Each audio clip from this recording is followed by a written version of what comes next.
tataran kita bergaul itu bukan atas nama ego kita masing-masing, tapi ego perusahaan. Ya. Salam dari Bijaya.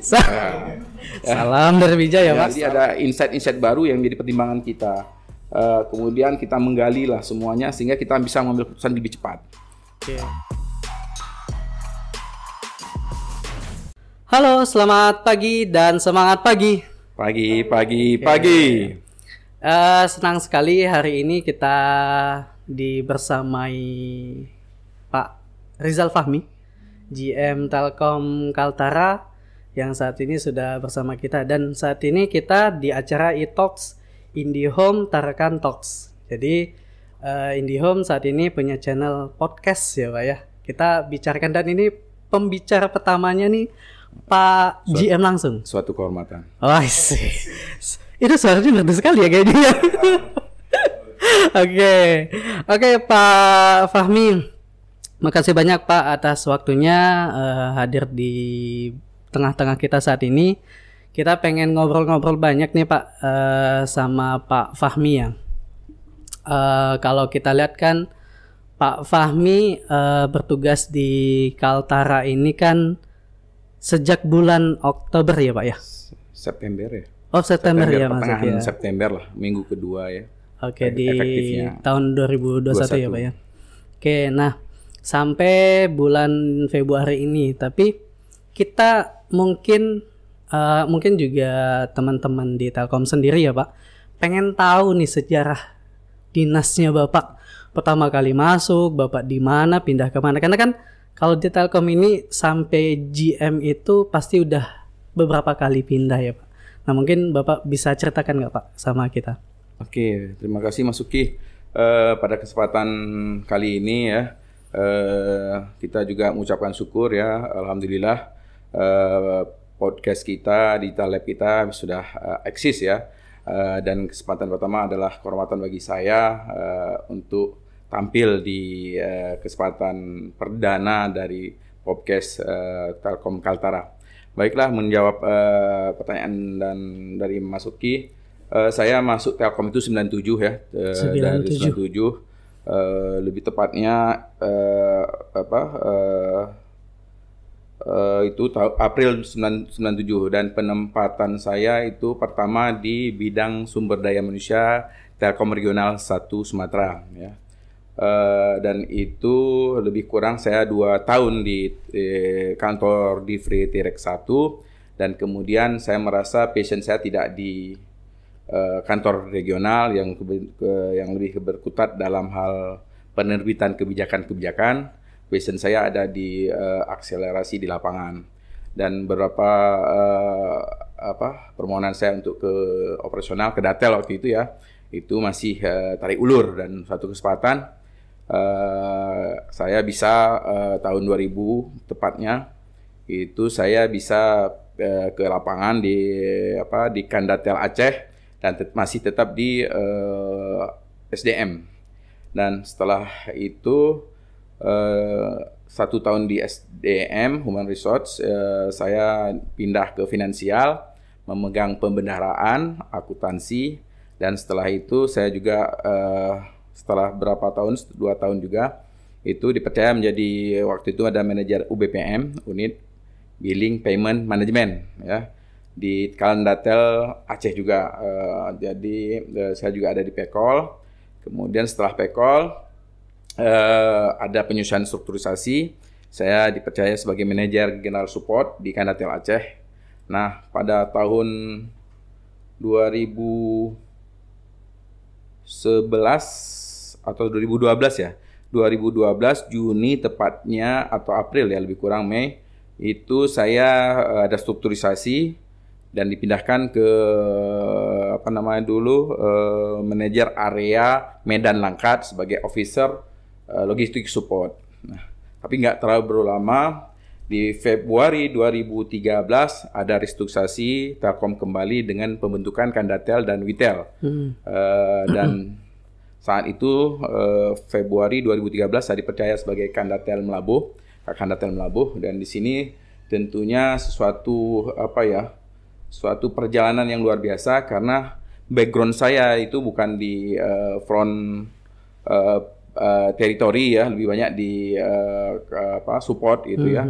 Jadi bagaimana saya menerjemahkan kepercayaan perusahaan ini dan bagaimana saya mencari style leadership yang ideal untuk memimpin suatu teritori sehingga saya sukses. Jadi dalam masa pencarian itu ada GM saya, style GM saya yang mungkin strong leadership atau bagaimana gitu ya. Saya masih agak bimbang gitu. Jadi pas dalam perjalanannya target segala macam saya sempat dites tuh. Dan oleh GM Aceh waktu itu Pak Muhni yang sekarang VP di Dirnit ya, mengenai terutama di area akses ya. Dan tentunya saya nggak bisa jawab itu. Bukan saya jawab tapi salah gitu kan. Apa skop kerjaannya POJ gitu ya, POJ ya. Saya jawab dari RK sampai ke pelanggan gitu ya. Salah gitu kan. Itu dari MDF sampai rumah pelanggan gitu kan. Di situ beliau menanyakan, kok bisa lu jadi Kakandatel gitu kan? Dengan skop wawasan saya yang terbatas gitu ya. Jadi itu menjadi trigger buat saya untuk bisa memperbaiki diri, untuk menyiapkan diri gitu ya, untuk lebih baik menerima tantangan. Waktu itu saya menjadi Kakandatel Melabuh, tentunya kalau bicara prioritas itu Kakandatel Melabuh dalam Alpro itu sangat nomor terakhir lah, karena ada 3 Kandatel, Semawe, Langsa, dan Melabuh. Jadi secara demand memang agak terbatas, Alpro juga terbatas, tapi saya harus bisa eksis itu tema ya. Saya harus mulai proses pembelajaran saya harus cepat gitu ya. Jadi saya waktu itu ya pakai intelijen lah, kalau dulu kita ada market intelijen, ini mungkin Telkom intelijen, internal Telkom intelijen ya. Jadi saya mau tahu stylenya Kakandatel Semawe itu bagaimana. Waktu itu di kita ada namanya rencana kerja operasional bulanan RKOB yang kita ajukan tiap bulan untuk meminta anggaran ke Witel gitu ya. Nah saya minta namanya Pak Subhan ya, Bang minta dong RKOB-nya. Mungkin bisa disapa Pak kalau Pak Subhan. Okay. Pak Subhan, sekarang OSM RAM T-Rex 1 Sumatera. Itu salah satu role model lah ya dalam saya melakukan akselerasi leadership saya.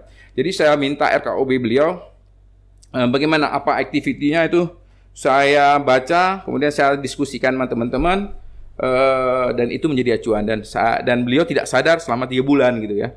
Jadi saya belajar 3 bulan RKOB, akhirnya saya dapat pola operasional yang tipe beliau, karena beliau ini di operasional, di akses, di lapangan tuh sudah mungkin setengah dari kerjaan beliau di situ. Kalau saya kan di back office tadi ya, di support. Lama di support ya, Pak. Jadi saya dapat ilmu dan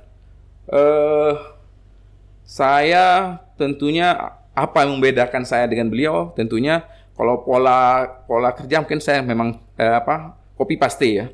Tapi untuk membedakan saya dengan beliau adalah saya mempersingkat waktu atau akselerasi saya harus lebih cepat daripada beliau. Dan itu punya hasil ya. Hasil di tahun pertama saya di Kandatel Melabuh ya. Kami itu runner up lah setelah Kandatel Langsa waktu itu. Kemudian 2 tahun kemudian kami menjadi best of the best Kandatel di Witel Aceh ya.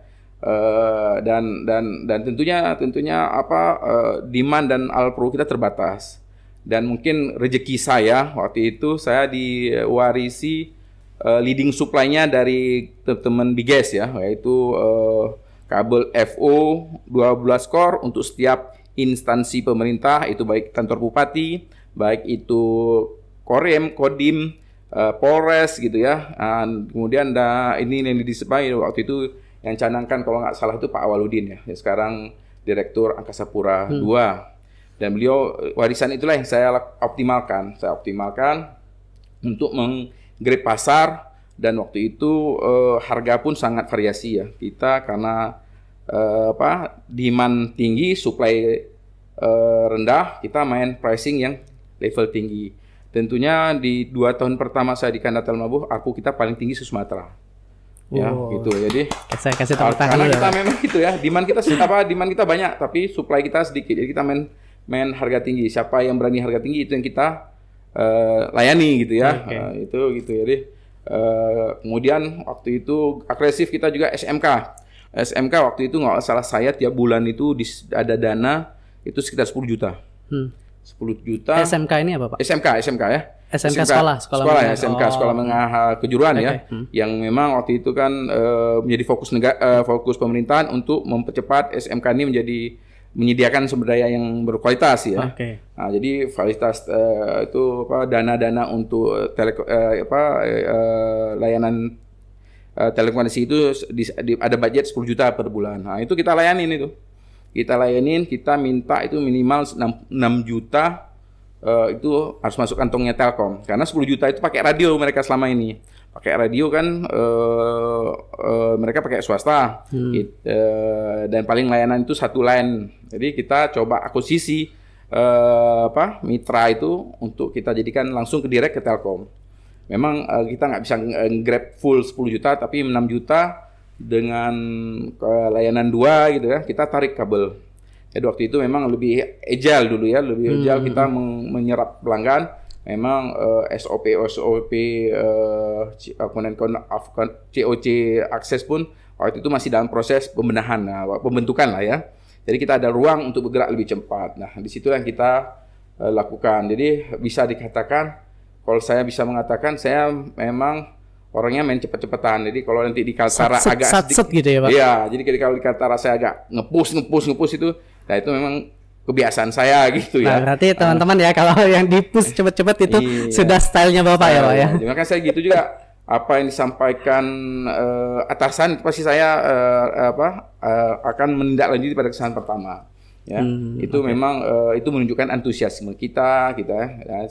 Salah satu saran saya buat teman-teman, untuk kita menambah cepat itu gimana? Kita harus benchmark ya, ataupun nanya kiri kanan. Ini kalau pagi hal-hal baru yang kita nggak ngerti, itu untuk menambah kecepatan kita harus nanya ke rekan kita di unit lain, di retail lain. Ada case-case seperti ini, jadi ada insight-insight baru yang menjadi pertimbangan kita. Kemudian kita menggali lah semuanya sehingga kita bisa mengambil keputusan lebih cepat. Kalau kita tidak menanya, kita akan bingung, akan beli ya. Nah, itu yang kita lakukan. Jadi apapun seperti itu. Kemudian 2,5 tahun saya di Melabuh, mungkin dianggap berhasil. Saya dipercayakan kepada menjadi Kakandatel Lux Mawai. Itu kelas Lux Mawai itu udah kelas A ya. Kelas A segala macam. Ya lebih waktu itu dengan Pak Subuhan itu Lux Mawai itu lebih leading daripada Inner Banda Aceh. Dan saya dipercaya waktu itu tetap nervous saya karena tantangan lebih besar. Kemudian yang saya gantikan adalah role model saya, panutan saya dalam belajar untuk menjadi seorang Kakandatel atau leadership level medium di Telkom gitu ya. Tapi saya dengan keberhasilan saya di Melabuh, ternyata teman-teman di Lux Mawai itu sudah menunggu saya gitu ya. Menunggu saya kapan saya masuk, gimana kita mempercepat akselerasi gitu. Itu jadi, karena prestasi Bapak tadi saya, di Melabuh ya Pak ya? Teman-teman di Lux Mawai itu kan ada case pas saya datang itu di Lux Mawai itu mungkin teman-teman security itu sudah lama menjadi sales force-nya Telkom. Mulai dari refleksi, speedy segala macam. Jadi security kita itu menjadi pemain utama lah ya untuk pemasaran.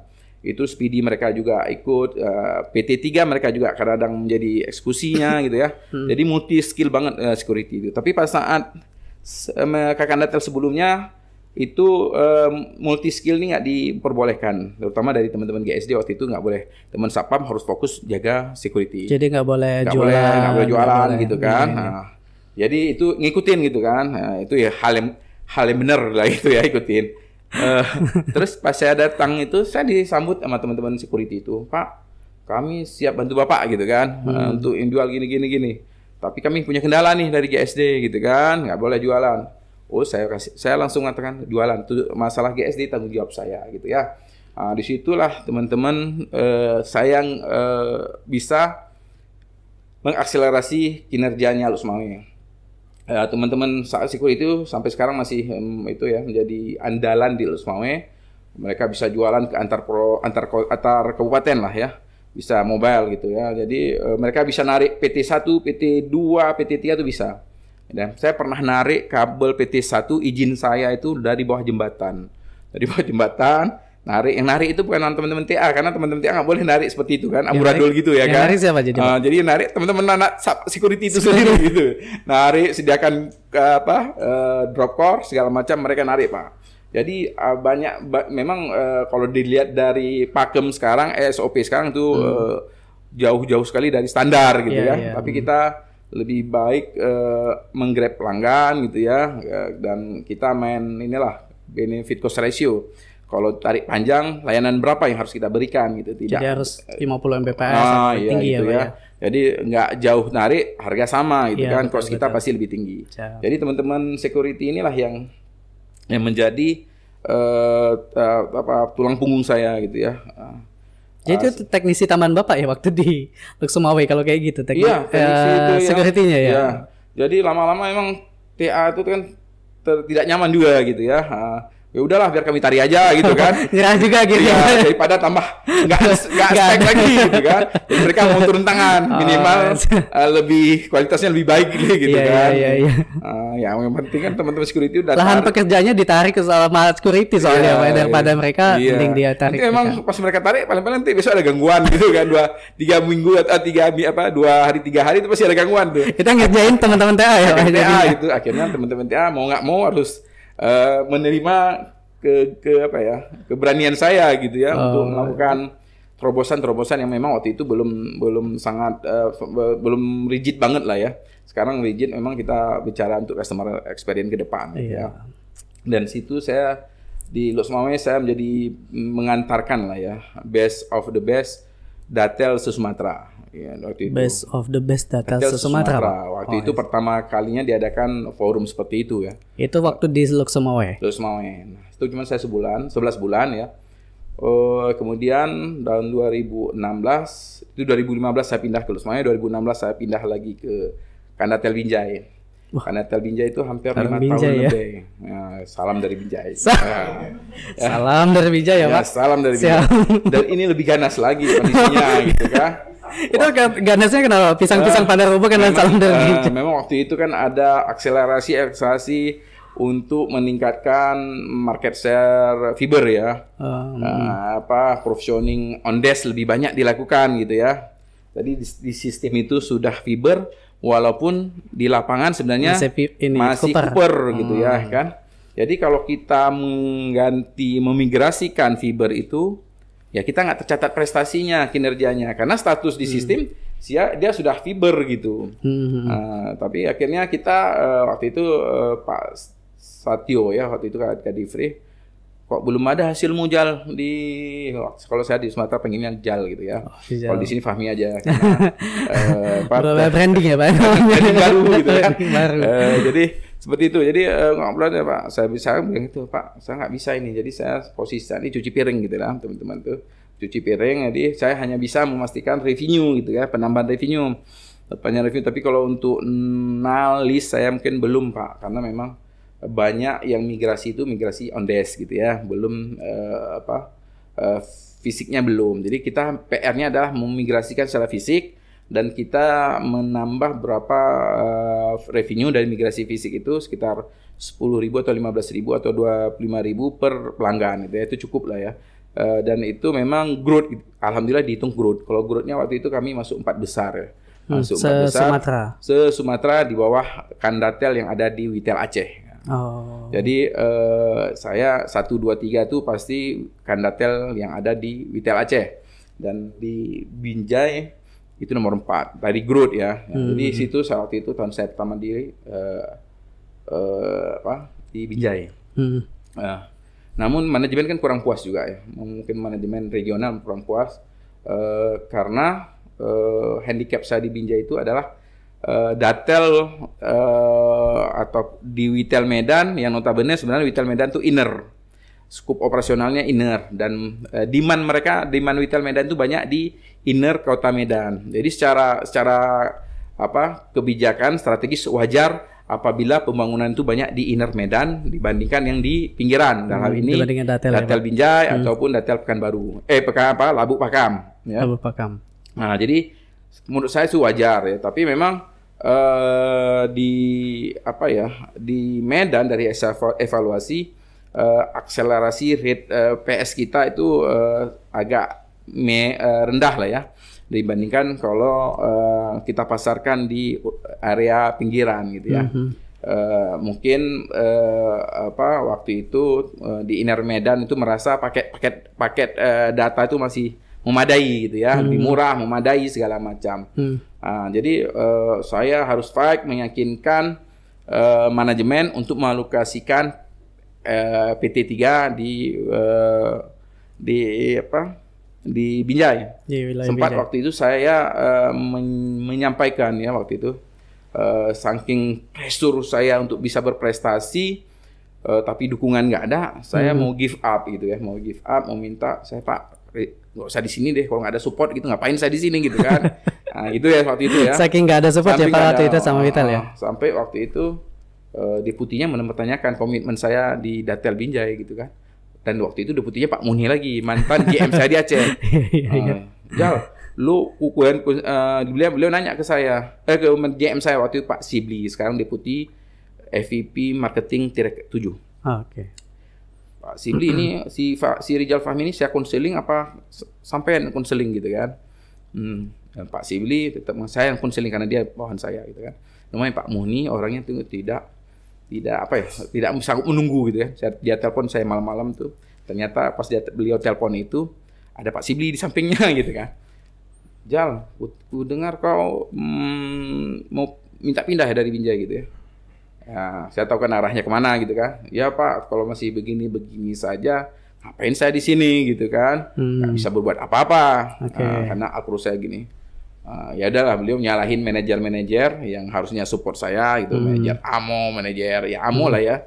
Manajer untuk menyediakan PT3 itulah teman-teman Medan tuh. Iya tapi dikerjakan tidak, versi beliau gitu ya. Tapi saya kira penting saya menunjukkan bahwa saya serius gitu kan, melaksanakan tanggung jawab, tapi tolong support saya gitu ya. Nah, nggak lama kemudian support itu datang. Support itu ada segala macam. 2017 saya itu menerima, itu masuk Datel Binjai itu masih termasuk 10 best new sales ya untuk nasional yang diserahkan oleh Pak MK di Rapimnya Consumer di Batam. Best new sales nasional waktu itu. Nasional 10 besar. Ya. Di situ ada Losmawe, ada Tanjung Pinang, itu Sumatera, Tanjung Pinang. Kalau dari Kalimantan apakah ada Datel Bulungan Berau saya kurang tahu. Kayaknya ada aja. Kalau nggak itu 2018 tuh Datel Bulungan Berau Pak almarhum Hadi ya. Iya, itu sering tampil lah ya. Kalau salah sih 2017 Datel Bulungan Berau itu sudah mendapat apresiasi. Nah di situ saya bisa menunjukkan bahwa komitmen saya tunaikan dengan baik gitu ya. Saya mengantarkan di tengah waktu itu keterpurukan Vital Medan yang tanpa reward sama sekali tingkat nasional gitu kan. Saya mewakili gitu ya. Dan ini sangat surprise lah buat GM beliau gitu kan. Beliau datang ke meja saya. Kita kasih tepuk tangan lagi ya. Beliau datang di meja saya waktu Rapim itu minta foto gitu kan, bukan saya minta foto, tapi kita foto dulu gitu kan, foto lah saya. Jadi atasan Bapak minta foto sama Bapak ya, jadi. Foto kita di sini gitu kan, foto kita di sini kirim gitu ya. Jadi beliau merasa obat yang sangat mujarab buat spirit beliau, buat spirit Vital Medan. Mungkin itu Bang Ki. Oke, siap. Berarti kalau gini Pak, jadi dari panjang tadi Bapak ceritakan kalau kita ini ya lompatan Bapak pertama kali tadi di SDM ya Pak bagian HR ya kayak gitu, terus kemudian tadi itu dari pertama di Medan semua atau di Aceh? Tadi kan ada Aceh ya Pak, pertama kali SDM itu di Medan. Di Medan 1997 sampai 2000 saya di Medan di regional. 2000 Bapak pindah ke regional. Oke, siap. Berarti setelah itu Bapak ada di Aceh juga, kemudian balik lagi ke Binjai ya Pak ya? Medan Langkat namanya itu udah di bawah manajer areanya Medan. Oke, siap. Berarti setelah itu Bapak dari Binjai, ini kan loncat ke Kaltara ya Pak? Pernah kepikiran nggak Pak? Tentunya jauh dari jauh banget ya, jauh banget. Jadi saat Rapim 2019 kalau nggak salah saya di Surabaya, saya ketemu sama Mas Didik ya, deputi marketingnya, Pak Didik ya, Pak. Direk 7. Beliau satu orientasi sarjana dengan saya. Beliau nanya, bro di mana bro? Di Binjai. Waktu itu kan beliau baru ya. Pak salah saya sebelumnya beliau kan di bagian di corporate ya di ini. Di Metronet.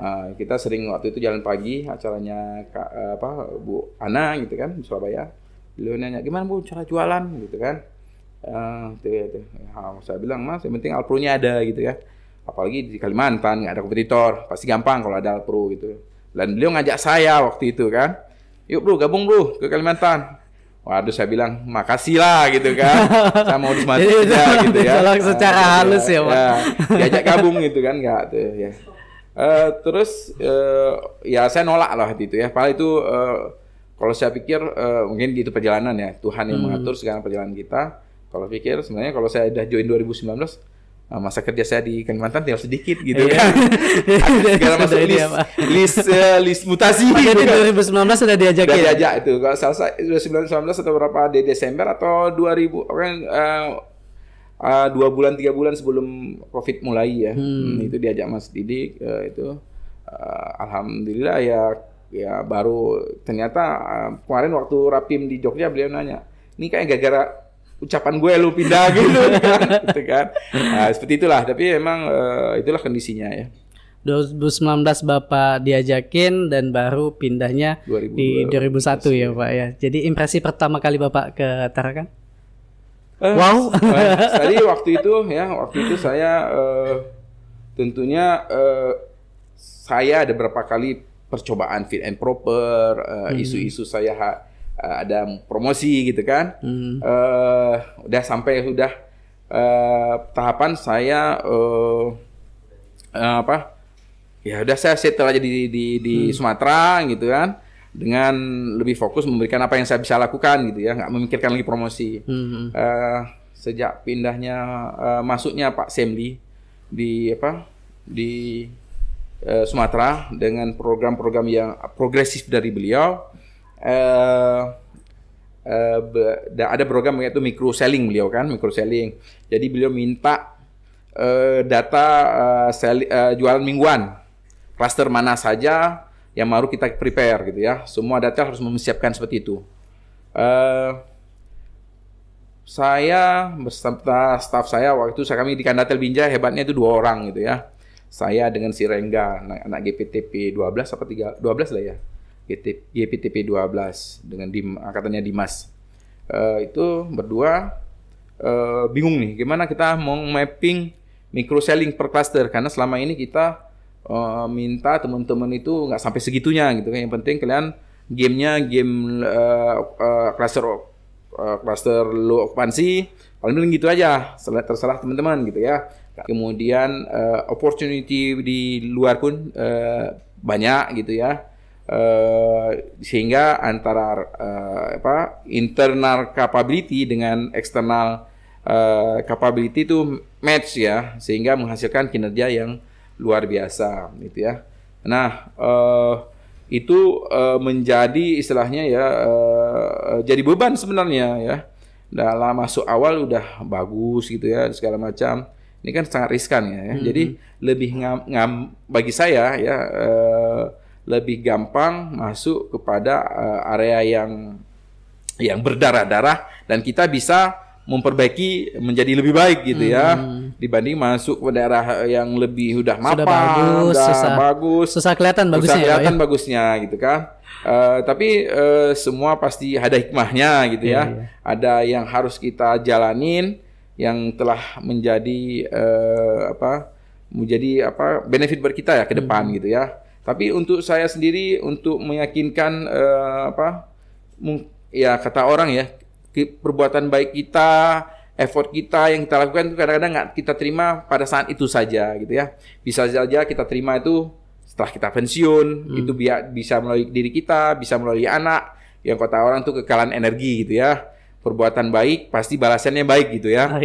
Jadi Kalau saya istilahnya apa ya mungkin kan kalau rezeki itu kan apa namanya kalau dari segi agama itu kan apa ya uji coba ya ujian ya gitu kan ujian. Ini reward ini ujian bagi saya gitu kan. Tapi saya meyakinkan juga bahwa ini prestasi ini nggak ujuk-ujuk diamanahkan ya dibebankan kepada saya. Mungkin ini juga balasan dari effort-effort saya yang telah saya lakukan di Sadatel gitu ya. Ya mungkin apresiasinya kurang memadai atau apa gitu ya. Yang tadi di Binjai nggak disupport ya. Dan saya merasakan itu karena waktu saya pindah ke Datel Binjai dari Datel Lusmawe, itu Datel Lusmawe itu bisa dikatakan 4 tahun itu jadi juara terus di Sumatera itu ya. Jadi ya mungkin apa istilahnya ya kebaikan yang pernah saya lakukan mungkin ya itu hasilnya sekarang gitu ya. Jadi kebaikan yang dulu saya lakukan dinikmati oleh orang lain gitu ya. Itu kan indahnya ketetapan Allah segala macam gitu ya. Jadi saya lihat doa. Tapi intinya itu bagi saya baru kali ini saya masuk di lokasi yang sudah mapan gitu ya dengan prestasi-prestasi yang luar biasa. Itu breakthrough-nya apa nih tinggal ditanyain kan gitu ya. Dan saya rasa 2022 ini ternyata kalau kita bicara densitas densitas IndiHome InNet itu di wilayah operasional Kaltara itu sudah cukup tinggi ya. Di Kalimantan itu Balikpapan dan Tarakan sudah di porsi 43% lah, 40 sampai 45% densitas IndiHome di household ya. Jadi kalau kita lihat kasat mata itu agak extra effort untuk terus kita tingkatkan lebih baik lagi ya. Kalau waktu saya datang pertama itu opportunity Kalimantan sebenarnya ada di Kalteng, Kalbar dan Kalsel gitu ya. Dan Samarinda lah ya. Kalau versinya waktu saya datang kan langsung Rapim ya. Rapim nanti dipaparkan segala macam ya gitu ya. Nah, jadi memang itu harus cari terobosan baru, kita harus mulai pendekatan baru, harus cari cara-cara yang yang breakthrough ya. Kalau dibilang sekarang tidak ada yang sulit, tidak ada yang sulit. Yang ada hanya yang paling sulit ya gitu kan. Jadi yang sulit sudah kita lewatin, sekarang yang paling sulit ya. Memang untuk itu harus kita lakukan cara-cara berbeda daripada 2021. Nah, mungkin itu sih Bang Uki, kalau tantangan saya rasa kita 2022 itu kita harus mulai cara-cara baru, pendekatan baru yang mungkin sedikit-sedikit nyerempet pembatas-pembatas. Kalau Basu itu ada pembatasan pembatasan kebijakan-kebijakan marketing maupun code of conduct-nya operasional kita gitu ya. Tapi kita tetap harus merefer itu saja sih. Kalau serempet-serempet kan enggak apa-apa gitu ya. Tapi jangan sampai melewati koridor itu gitu ya. Iya, asal enggak jauh-jauh ya. Gitu, ya.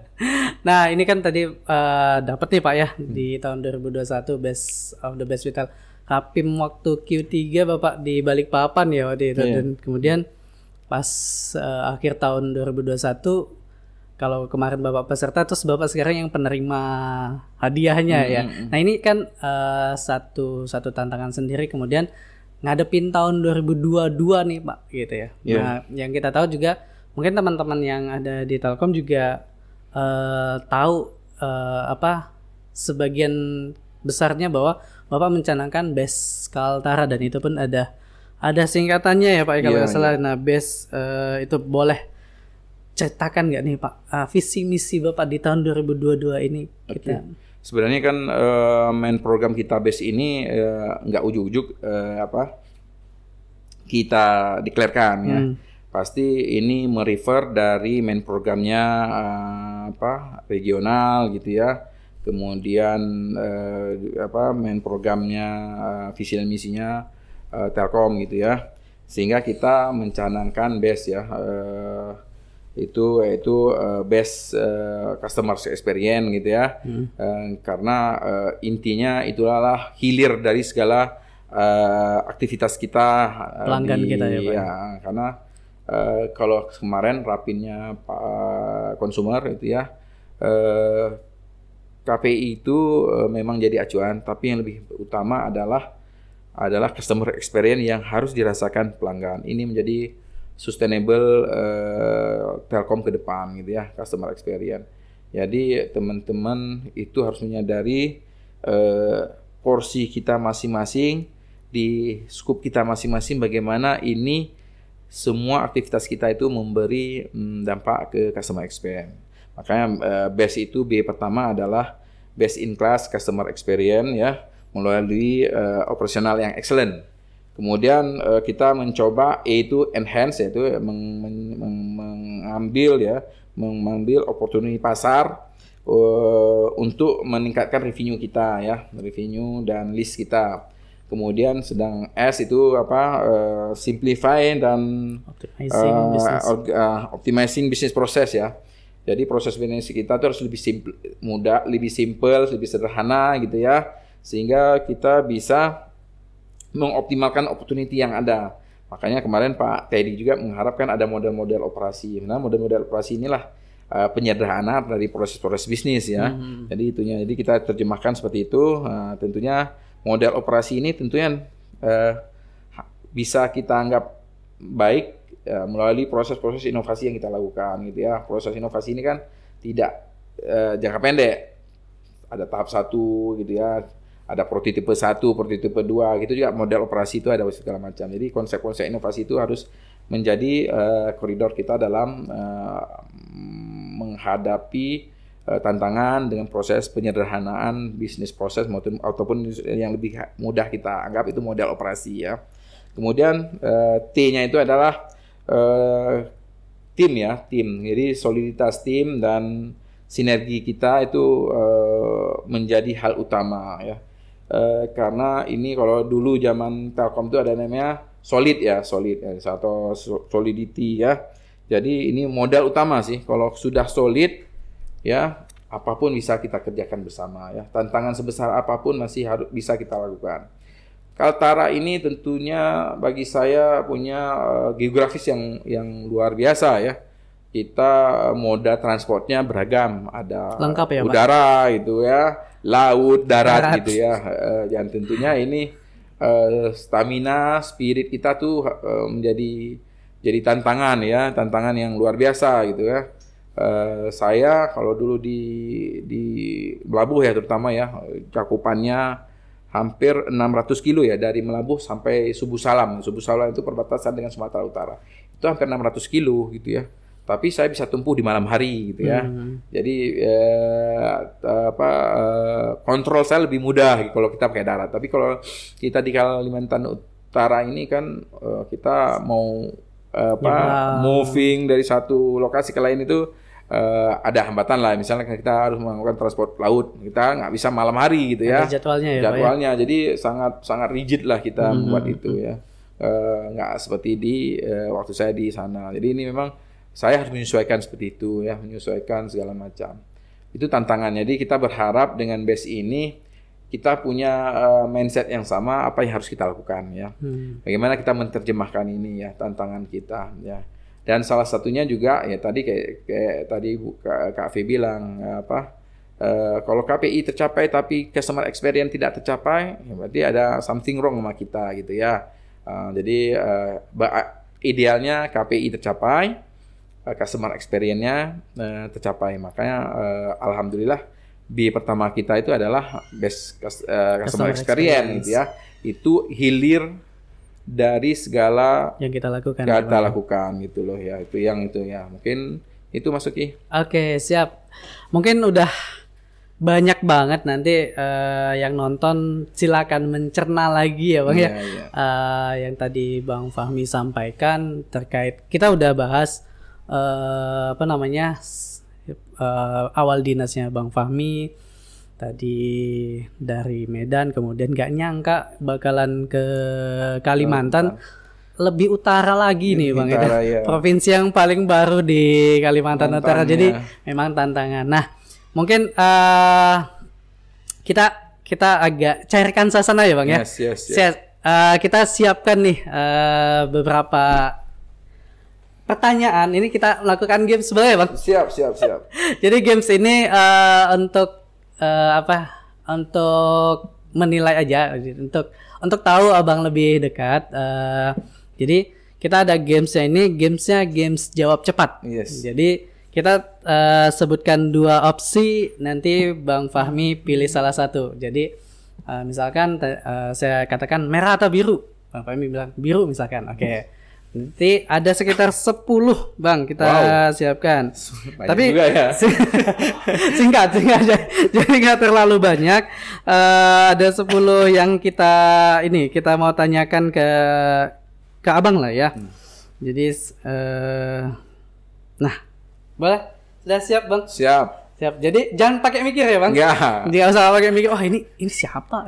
Kecuali tanya siapa artis terbaru, saya baru bingung. Padahal ada drakor saya nggak tahu itu ya, sorry ya. Kalau di escape gitu kalau drakor. Atau gitu, Abang ketika saya jawab misalkan si A si B, jawab aja si A ya. Walaupun nggak tahu ya Bang. Ya boleh. Jadi oke. Sebelum pertanyaan Bang, jawab cepat ya. Oke. Yang pertama, Anya Geraldine atau Desi Ratnasari? Desi Ratnasari. Erick Thohir atau Ririk Adriansyah?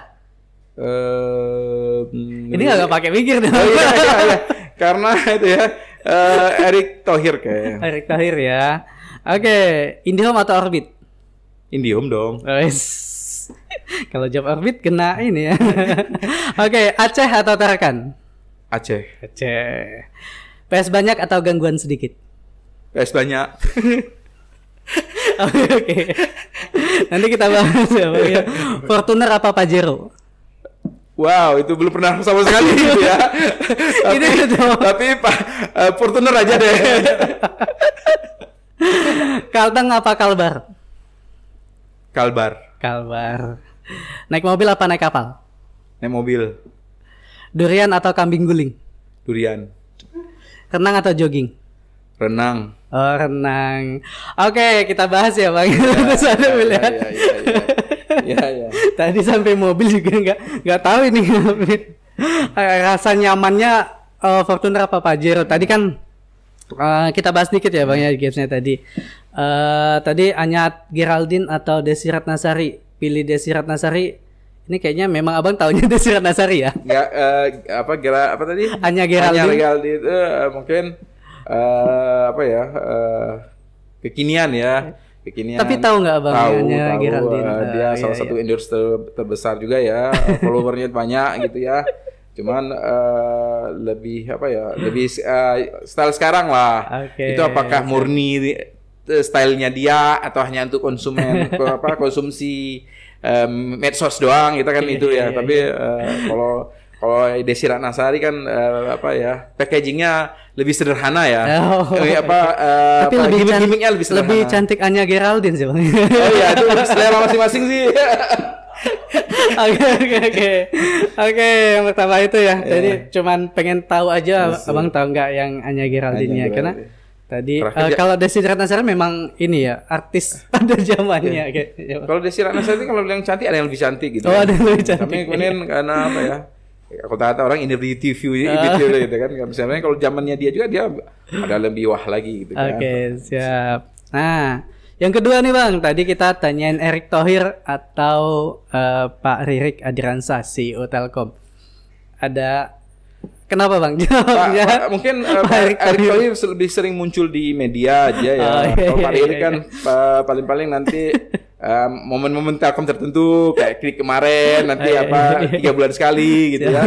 Jadi dan secara interaksi langsung juga nggak ada ya. Jadi memang hanya ini aja Pak Erick Thohir lebih sering di media massa gitu ya. Jadi lebih nampak personalita beliau gitu kan. Mungkin Pak Ririk juga tidak jauh beda, cuman kita nggak tahu lebih dalam aja sih. Tapi keberhasilan beliau memimpin Telkom sehingga menjadi 500 perusahaan dengan brand terbaik itu menunjukkan kualitas beliau sih gitu ya. Yang selanjutnya tadi kita IndiHome apa Orbit, jelas ya Bang ya? IndiHome sih itu ini ya. Karena kalau kata orang sih itu fixed broadband itu yang paling tinggi levelnya ya. Kalau yang wireless tuh medium gitu kan. Kalau Orbit medium. Kalau pakai paket data itu atau THP itu yang paling rendah gitu ya. Jadi kita harus ambil yang tinggi gitu. Itu alasannya ya.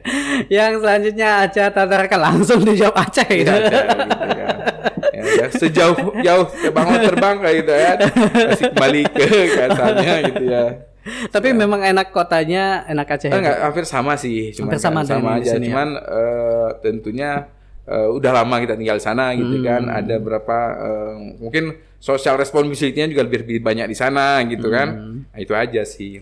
Oke, ya nanti balik ke Aceh. Terus PS banyak atau gangguan sedikit? PS banyak. Why? Karena itu selalu ditanyain gitu. Tiap hari itu apapun gitu kan. Namun kadang-kadang prestasi di assurance gitu kan, itu menjadi apa ya? Ya excuse ya, walaupun excuse terakhir gitu kan. Tapi kalau harian nggak ada excuse itu gitu kan. Nah, jadi ya itu ya karena sering ditanyain aja sih. PS apa? Tapi ya itu tataran kebijakan dan tataran operasional kadang-kadang agak ada gap ya. Kebijakan kita kan customer experience kan, harusnya gangguan sedikit gitu ya. Tapi karena sering ditanyain di internal proses kita adalah PSB, ya itu deh gitu kan. Nambah pelanggannya PS banyak ini ya Bang, nambah pelanggannya dibandingkan gangguan sedikit. Tadi nambah pelanggan. Oke. Fortuner atau Pajero? Jadi belum dua-duanya, tapi kenapa pilih Fortuner Bang? Mungkin lebih jaksananya mungkin Fortuner katanya kontennya konten lokalnya mau itu lebih tinggi ya. Jadi cintailah produk dalam negeri, yes ya. Itu satu ya kan. Kemudian mungkin brandnya Toyota lebih ini ya, lebih bagus lah brandnya ya, brand value-nya untuk terutama yang middle ke bawah gitu ya, segala macam itu brandnya Toyota memang brand sejuta umat lah kayak gitu ya. Tapi ini bukan endorse Fortunernya ya Bang ya. Iya. Jadi kita harus mengharapkan jadi nanti Pajero itu juga bisa menambah konten lokalnya gitu ya. Syukur-syukur produksi di sini. Ya. Nah ini tadi selanjutnya Kalteng apa Kalbar? Kenapa pilih Kalbar Bang? Kalbar ya. Ini dari sisi apa Bang pilihnya? Pertama terus terang saya terlintas sih waktu saya di Sumatera, enak juga kalau saya di Kalimantan, ya Kalbar ya. Karena dulu abang saya pernah di Kalbar, di Pontianak. Sekarang pensiun di Medan. Juga sekarang ada tinggal abang juga di Tayan gitu kan. Nah, itu ada juga. Kemudian ada direct flight itu dulu ya, antara Pontianak ke Batam, Medan itu. Kayaknya lebih cepat pulang dibandingkan Kalteng gitu kan. Ya belum tahu juga saya terusnya gimana. Tapi sudah saya tahu itu Pontianak, Batam, Medan, udah gitu ya. Seperti itu sih. Oke, karena lebih cepat pulang ke Acehnya ya. Terus naik mobil sama naik kapal, pilih naik mobil ya Bang ya. Berarti kalau naik kapal di Tarakan mau ke Malinau, mau ke Selor itu? Saya lebih nyaman sebenarnya dari dulu ya. Saya dulu kuliah di STT Telkom, Telyu. Itu kan kita ada 2 moda ya, dari pesawat kita coret lah ya, mahasiswa gitu loh ya, kan? Jadi ada darat naik ALS itu antar di Sumatera atau naik Pelni gitu ya, Rinjani atau apa dulu ini ya. Kayaknya suasana sangat monoton kalau di laut gitu ya, monoton. Tapi kalau saya dulu dari Bandung ya naik ALS ke memang Medan Aceh itu saya melewati berapa banyak provinsi gitu ya, Lampung, Palembang, Lahat gitu ya, dengan situasi yang beragam. Jadi saya bisa melihat wawasan baru ya, bagaimana binikanya Indonesia gitu ya. Tapi sebenarnya di kapal juga bisa kita lihat binika, tapi orang yang di kapalnya gitu kan, tapi suasana geografisnya kita nggak bisa dapat ya. Jadi saya itu kalau kita naik cerita masa lalu pas naik bus di ALS di Bandung itu kan kita akan berhenti di Bakauni, di Merak nyebrang gitu kan, ada exciting sudah gitu kan, komplit lah rasanya itu kan.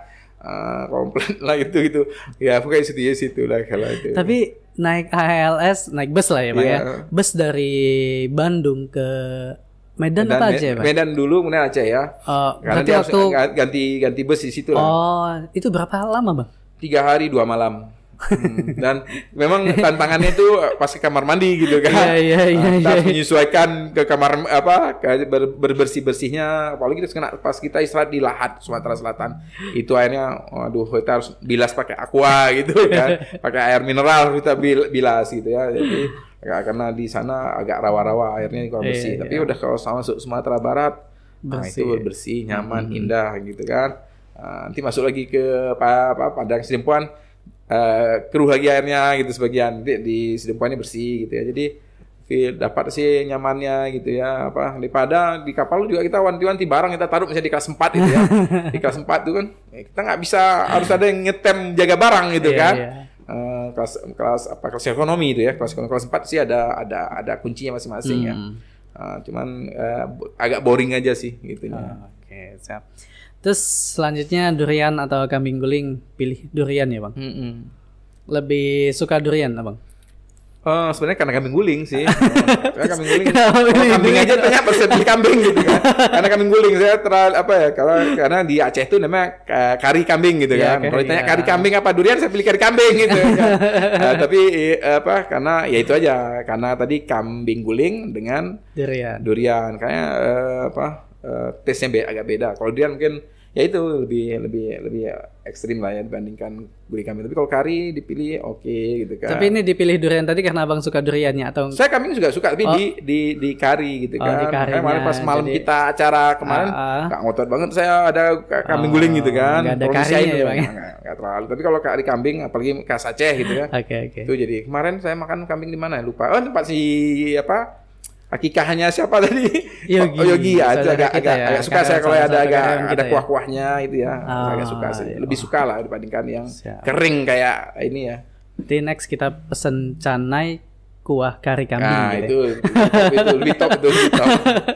Oke, selanjutnya renang atau jogging, pilih tadi? Renang. Karena usia saya sih, sudah usia sekarang, rekomendasi dokter lebih baik renang gitu karena itu lebih healthy. Karena kalau jogging dengan bobot yang sudah tinggi, usia juga masa tulang juga sudah berkurang, ini kayak jogging nggak recommended sih gitu ya. Kalau berenang lebih sesuai umur gitu ya. Gitu sih. Oke, siap. Ya, tadi sudah games. Nah, sekarang kita bacain Bang. Kemarin kita kumpulin pertanyaan dari karyawan di internal kita. Ada yang pengen nanya ke Abang nih. Pertama, boleh ya Bang ya ini? Yes. Assalamualaikum Bang Fahmi, bertanya kenapa proses pemasangan IndiHome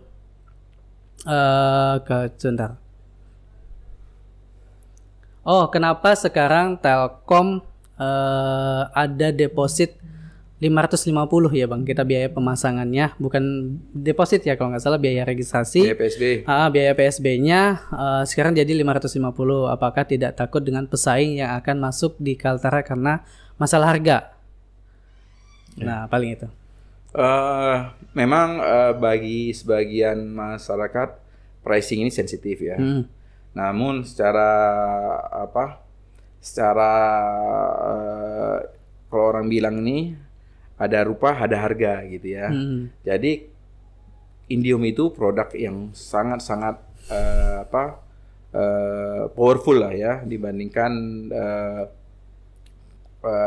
produk kompetitor ya. Kita bisa purna jual kita bisa dikatakan paling baik lah ya. Perbaikan kita bisa tidak menunggu lama dibandingkan kompetitor segala macam. Kemudian reality-nya juga bagus gitu ya. Intinya kita tetap usaha maksimal ya untuk menyadarkan pelanggan bahwa ini 500 biaya PSB itu adalah menunjukkan komitmen kita gitu ya. Kita dan ini ada juga kompensasi kita berikan apabila purna jual kita tidak sesuai dengan yang kita janjikan itu. Memang tren-tren seperti ini akan terus menjadi karena industri dimanapun sudah seperti itu, ada biaya pasang baru ya, di luar negeri juga ada gitu ya, dan kita sebenarnya mengikuti industri juga, dan ini hal yang baru mungkin bagi masyarakat ya. Tapi so far sih nggak masalah ya. Kalaupun ada penurunan penjualan itu mungkin harus kita uji lagi apakah dampak dari biaya registrasi gitu kan. Kalau mau berdampak mungkin nggak dominan gitu ya. Karena dan kita harus juga extra effort menjelaskan, membandingkan pricing kita dengan mungkin dengan dibandingkan dengan paket data misalnya, ya. Kita harus menunjukkan keunggulan IndiHome yang mungkin tidak disadari oleh masyarakat gitu ya. Mengapa, bagaimana kecepatannya, berapa kapasitasnya kan. Kan pasti lebih unggul yang namanya fixed broadband gitu ya. Tapi kadang-kadang pelanggan taunya bottom mindsetnya adalah pricing gitu ya. Tapi kalau kita rajin menjelaskan ke pelanggan harusnya itu bisa cair ya, bisa jelas ke pelanggan sih. Oke. Yang selanjutnya nih, bertanya juga Bang, terkait customer experience tadi yang Abang sudah jelasin ya. Menurut Bapak, seberapa penting customer experience ini dan bagaimana langkah Bapak agar customer experience ini memiliki nilai positif khususnya di Witel Kaltara? Oh ya, kalau nggak salah itu siapa yang mengatakan itu ya, kalau customer experience itu bagus, masalah harga, ya, masalah kompetitor itu bisa kita abaikan. Nah, jadi sangat penting sekali bahwa customer experience yang kita berikan ini menjadi value yang utama yang harus dimiliki pelanggan itu untuk menjadi motif mereka berlangganan gitu ya. Jadi dari itu tercermin gitu ya bahwa dengan customer experience yang tinggi itu inline dengan length of stay-nya customer dengan kita ya. Jadi penting sekali sih. Tinggal kita kemarin ada pencerahan ya dari konsumer bahwa yang lebih penting bagaimana customer experience terwujud itulah setiap entitas di industri itu menyadari peran penting dia, apa yang bisa diberikan gitu ya, untuk bisa mewujudkan customer experience di Telkom itu dengan customer experience. Oke, siap. Jadi penting ya penting customer sekali. Experience tadi. Nah, selanjutnya nih Bang, bagaimana cara membagi waktu antara keluarga dan pekerjaan, dan bagaimana mempertahankan semangat dalam bekerja secara optimal? Ya. Tataran kita bergaul itu bukan atas nama ego kita masing-masing, tapi ego perusahaan ya. Nah, itu kalau kita bicara di lingkungan perusahaan, tapi kalau bicara di luar perusahaan ya ego hubungan relationship manusia biasa gitu ya. Jadi seperti itu sih saya. Jadi yang agak sulit saya misalnya melakukan hadir ke teman-teman yang memang bukan hobi saya gitu ya. Itu kan jadi gimana ya, nggak hobi tapi ingin gitu ya. Tapi kita lakukan, kita balansikan dengan aktivitas lain yang bisa kebersamaan gitu ya. Mungkin itu sih kalau dulu saya praktek di Binja itu ya lebih pada keinginan teman-teman saya jabanin gitu. Di follow up sama gitu loh. Apa ide-ide teman-teman lakukan gitu kan. Nah, itu jadi itu aja sih kalau saya sih kita ingin dihargai, ya, tolong hargai orang gitu ya. Itu konsep-konsep umum aja sih, gak ada istimewa banget gitu. Terakhir nih Bang, boleh dijawab, boleh enggak sebenarnya ini, Bang, kenapa kalau lapor gangguan selalu disuruh restart modem? Mungkin ini pertanyaan nih. Iya. Ini dari karyawan. Iya. Dari karyawan. Makanya ibaratnya itu kan start modem itu kalau kita berobat cek suhu dulu gitu. Cek suhu dulu gitu kan. Apa urusannya juga suhu gitu kan padahal pas dipegang ada demam gitu kan. Tapi juga perlu dicek berapa panasnya gitu ya.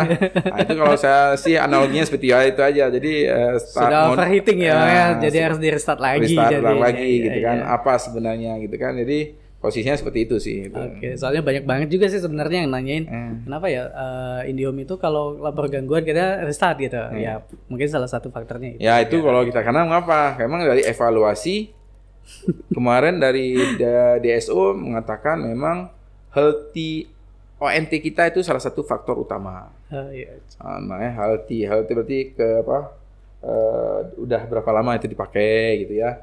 kemudian segala macam itu menjadi hal utama dalam gangguan. Itu makanya mengatakan restart modem itu kayak menunjukkan itu gitu kan. Nah, tapi bagi kalau gampangnya menjawab itu anggap aja itu cek suhu gitu lah ya sih ininya. Oke, udah lama dipakai jadi harus ditidurin dulu terus baru dimulai lagi. Oke, ini sudah sesi pertanyaannya tadi sudah sebagian besar kita sampaikan ya yang nanya. Jadi teman-teman nanti yang sudah bertanya kita coba kasih reward ya Bang ya. Nah, terakhir karena ini kan ruangan pertama kita ya Bang ya. Jadi kita pengen adain syukuran ya bentuknya ya. Mungkin sebelum syukuran ya, saya mungkin memberi sedikit message buat teman-teman ya. Terutama lebih detail mengenai saya tadi masuki tadi bagaimana menjaga pergaulan itu ya. Iya. Saya sebenarnya sih orangnya nggak protokoler gitu ya.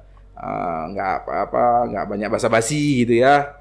Jadi makanya saya ya kalau bikin kopi aja sendiri, misalnya gitu kan. Kalau cari bangku ambil sepatu sendiri, nggak usah diambil, nggak ada kayak gitulah. Saya pengen karena egaliter budaya asal saya gitu ya, nggak terlalu perlu dihormati juga gitu. Tapi ya harga menghargai itu standar yang ada aja gitu ya. Jadi nggak perlu inilah ya. Kita cair, yang penting satu tujuan kita. Kalau kita berbicara perusahaan, ya posisinya sama gitu ya. Kalau untuk tujuan perusahaan, posisinya sama. Kita sama-sama harus bekerja keras, sama-sama harus punya perhatian gitu kan. Kedudukan kita tidak membedakan kita untuk memperjuangkan apa yang ditetapkan perusahaan gitu ya. Cuman hanya posisi itu hanya memang ya kodrat Tuhan aja sih ya. Yang penting tujuan kita adalah memberi yang terbaik buat perusahaan. Oke, siap. Makasih banyak sekali lagi Bang Fahmi, GM Witel Kaltara sudah bersama kita saat ini di podcast pertama kita di eTalks IndiHome Tarakan Talks. Jadi alhamdulillah itu program kita. Ya, kita harap ini makin terus melaju ya sehingga Digital Lab kita ini menjadi salah satu tool utama kita untuk meningkatkan literasi digital gitu ya, buat di Telkom Kaltara maupun di stakeholder yang ada di khususnya pelanggan kita ya Bang ya kali ya pelanggan kita di Indom. Jadi nanti nextnya kita akan banyak membahas seputar pertanyaan mungkin dari pelanggan kita yang banyak keresahan, nanti kita coba bahas di sini juga. Oke, kita tutup dulu ya. Nanti habis ini kita syukuran, kita potong tumpeng. Makasih banyak semua yang sudah nonton. Jangan lupa channel ini untuk di like kalau teman-teman suka. Nanti boleh kasih komentar juga untuk kita bahas apa nextnya ya Bang ya. Sama jangan lupa ya subscribe di mana nih? Di sini atau di sana? Bebas ya.